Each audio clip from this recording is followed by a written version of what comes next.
Quraana jabeessuun sidama baratanii barsiisuun isinirratti dirqama jabeessuun sidama baratanii yaa dargaggoo islaama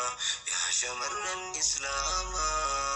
guyyaan kun eebbifama wal jabeessuun gaaruma jazaakumullahu ustaazan gaalatuma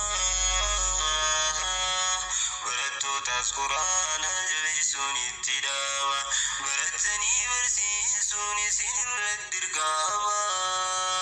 jawaadhaa ol dorgoma yaa shamarran islaama yaa dargaggoo islaama jawaadhaa ol dorgoma yaa dargaggoo islaama yaa shamarran islaama obboleeyyan gaggaalii kan xiqqaa fi guddaadha keessummoonni keenyaalleen kan dhiyoo fi fagoodha baga nagaayaan dhuftan anaa dhufuun qubadha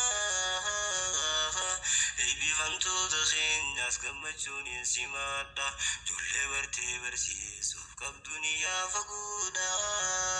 barsiiftonni isaaniitiis daranuu jajjaboodha halkan guyyaa taaban dhaloota oomishuudha ni yaaddawan akka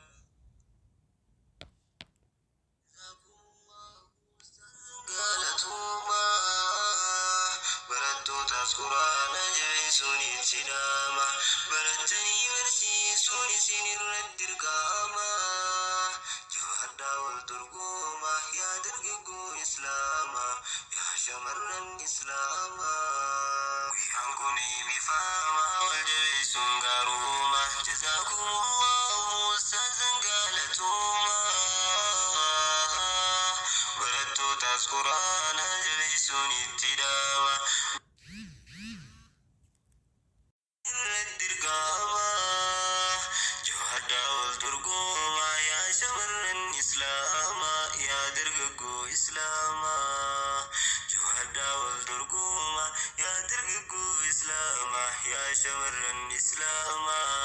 obboleeyyan gaggaalii kan xiqqaa fi guddaadha keessummoonni keenyaalleen kan dhiyoo fi fagoodha baga nagaayaan dhuftan anaa dhufuun qubadha eebbifamtoota keenyaas gammachuun hin simadha ijoollee bartee barsiisuuf qabduun yaa fagoodha